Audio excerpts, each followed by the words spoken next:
अस्सलाम वालेकुम students, 10th class computer science की आज की इस वीडियो में हम लोग डिस्कस करेंगे unit number 4 control structures in Python. इस चैप्टर में से लॉन्ग क्वेश्चन आना है, टोटल 8 नंबर का। प्रोग्राम भी हो सकता है वो, और थ्योरी भी हो सकती है। थ्योरी इसलिए नहीं हो सकती वैसे कि क्योंकि इसमें कोड तो फिर भी आपको शामिल करना ही पड़ेगा, और इस कोड को समझने के लिए अच्छे अंदाज से इन टर्म्स को, इन स्टेटमेंट्स को, कंडीशंस को समझने के लिए आपको चैप्टर का इंट्रोडक्शन जो है ना वो बड़ा जरूरी है। और इस आज की वीडियो में हम लोग सिर्फ चैप्टर का इंट्रोडक्शन लेंगे, उसके अंदर जो हमारे पास कंट्रोल स्ट्रक्चर्स हैं हमारे इस चैप्टर के अंदर हमने वो देखने हैं, उनका इंट्रोडक्शन, और साथ में डिसीजन मेकिंग की जो टर्म है ना, यानी कि जो पहला कंट्रोल स्ट्रक्चर है हमारे पास, उसको थोड़ा सा डिस्कस करेंगे, उसकी स्टेटमेंट्स तक। उसकी स्टेटमेंट का कोड जो होगा वो नेक्स्ट लेक्चर से हम लोग शुरू करेंगे, अगले लेक्चर से। ठीक है जी।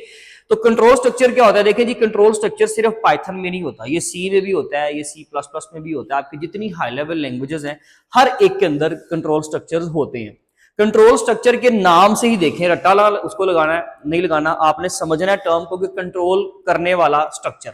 आपके कोड को मिसाल के तौर पे बड़ा सिंपल है जी, देखिए यहां पर मैंने ना एक फाइल के अंदर कुछ कोड लिखा हुआ है, और आप इस कोड को कंट्रोल करना चाहते हो। कंट्रोल से मुराद ये है कि आप चाहते हो कि जी ये कोड जो है ना 10 बार चले।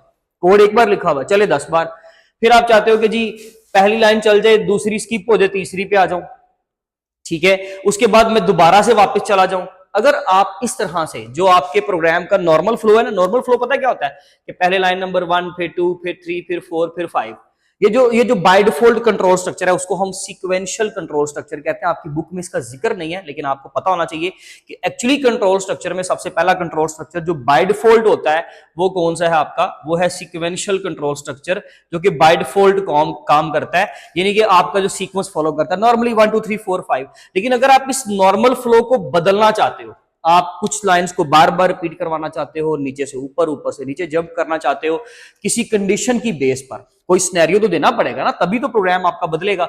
वो जो सिनेरियो हम देंगे वो किसी कोड के जरिए से ही आप कोड को कंट्रोल कर सकते हो ना। तो उस कोड को जिसके जरिए से आप इसको चेंज करते हो, इसका फ्लो बदलते हो, उसको कंट्रोल स्ट्रक्चर कहते हैं। यानी कि कंट्रोल स्ट्रक्चर इटसेल्फ एक कोड ही होगा, तो वो एक स्ट्रक्चर बनेगा कोड का, और उसके जरिए से हम अपने प्रोग्राम का नॉर्मल फ्लो क्या करेंगे? कंट्रोल। तो यहां पे समझिए कि जी we often need to control the flow of our program based on different conditions और repeat certain actions multiple times. यानी कि हमने कुछ एक्शंस को मल्टीपल टाइम परफॉर्म करना है, हमने अपने किसी कंडीशन की बेस पर अपने प्रोग्राम का जो नॉर्मल फ्लो है उसको चेंज करना है। यानी कि आप समझ लीजिए कि आपके प्रोग्राम का जो नॉर्मल फ्लो ऑफ एग्जीक्यूशन है ना, उसको आप तब्दील करना चाहते हो। वो जो तब्दीली आपने लानी है वो with the help of control structures लानी है। टोटल तीन तरह के कंट्रोल स्ट्रक्चर है, sequential, decision making and looping. जिसमें से सीक्वेंशियल मैंने आपको बताया कि ये बाय डिफॉल्ट होता है। यहां तक बात समझ आ गई? अब हमारे पास है डिसीजन मेकिंग और looping. Decision making control structure जो है हमारी बुक का जो पहला लॉन्ग क्वेश्चन भी कंसिडर होगा। डिसीजन मेकिंग कंट्रोल स्ट्रक्चर क्या होता है कि जिसके अंदर हम लोग जो है decision making in programming allows the program to choose different actions based on conditions. यानी कि डिसीजन मेकिंग ये जो है प्रोग्रामिंग में हमें अलाउ करती है कि प्रोग्राम चूज करे different actions based on some conditions. यानी कि आपने क्या करना है, आप चाहते हो कि जी लाइन नंबर 2 पर मैं कोई कंडीशन लगाऊं, ठीक है, इस लाइन पर, और उसके बाद या तो लाइन नंबर 3 चले या लाइन नंबर 4 चले, दोनों नहीं चलनी चाहिए, कोई एक चीज चलनी चाहिए। ठीक है, ऐसी जगहों पर, क्योंकि देखिए कंडीशंस पता क्या होती है, फिर कंडीशन का वर्ड आ गया, पिछले चैप्टर में भी एक्सप्लेन किया था, कंडीशन का वर्ड बड़ा इंपॉर्टेंट होता है। कंडीशन का मतलब होता है कि जिसकी बेस पर ना आप कोई डिसीजन ले सके। जैसे उन्होंने आपकी रियल लाइफ की एग्जांपल दी है, ये वाली example, whether to take an umbrella based on the weather situation. यानी कि वेदर यानी कि जो आपके मौसम की सिचुएशन है ना, उसके मुताबिक आपने डिसीजन लेना है कि मैंने अम्ब्रेला साथ लेके जानी है या नहीं लेके जानी। यानी कि आप अगर धूप है मिसाल के तौर पे तो आप अम्ब्रेला डेफिनेटली यूज करोगे, अगर थोड़ा सा क्लाउडी मौसम है, छांव है, तो फिर आप ऑब्वियसली अम्ब्रेला यूज नहीं करोगे आजकल के गर्मी के मौसम में। तो ये होता है कि कंडीशन की बेस पे, तो अगर मैं सुबह 6 बजे उठा तो मैं वॉक पे जाऊंगा, अदरवाइज ऑब्वियसली नहीं जाऊंगा। तो ये होता है कि आप किसी कंडीशन की बेस पर ना एक डिसीजन लेते हो, यस और नो का, राइट और रॉन्ग का, ट्रू और फॉल्स का। एक काम करना है किसी कंडीशन की, सर्टेन कंडीशन की बेस पर, और दूसरा आप कहते हो कि फिर हम नहीं करेंगे। तो इसलिए हम लोग क्या करते हैं, कंडीशन बेसिकली इस चीज को कहते हैं, और वो कंडीशन लगती है डिसीजन मेकिंग के अंदर।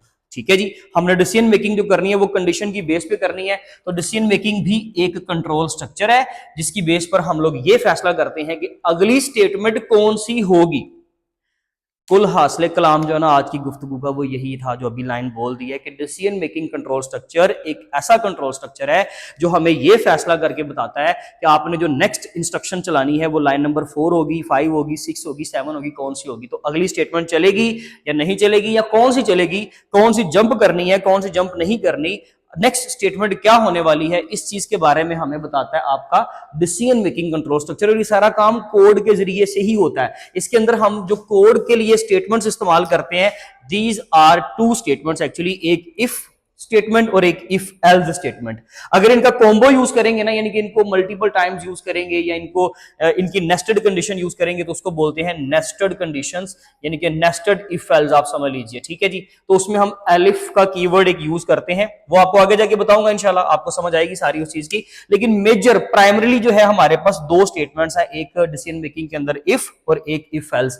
इसकी बेस पर ना इनके जरिए से हम कंडीशन लगाते हैं, यानी कि इफ लिखा तो इफ के आगे क्या लगाएंगे, कंडीशन। तो इसका क्या मतलब हो गया कि भाई अगर ये कंडीशन, तो कंडीशन के दो ही आंसर होते हैं, या कंडीशन आपकी ट्रू होती है या आपकी कंडीशन क्या होती है, फॉल्स। अगर कंडीशन ट्रू हुई तो मिसाल के तौर पे लाइन नंबर 4 चला दो, अगर कंडीशन फॉल्स हुई तो लाइन नंबर 5 चला दो। तो हम क्या करते हैं कि इस कंडीशन को लगा करना, इस कंडीशन की बेस पे आगे डिसीजन लेते हैं, that is called as decision making. और फिर हमने डिसीजन लेना कि हमने क्या चीज चलानी है, वो हम देखेंगे जब हम काम करेंगे तो उसके मुताबिक उसके ऊपर काम करेंगे। एंड देन आता है लूपिंग।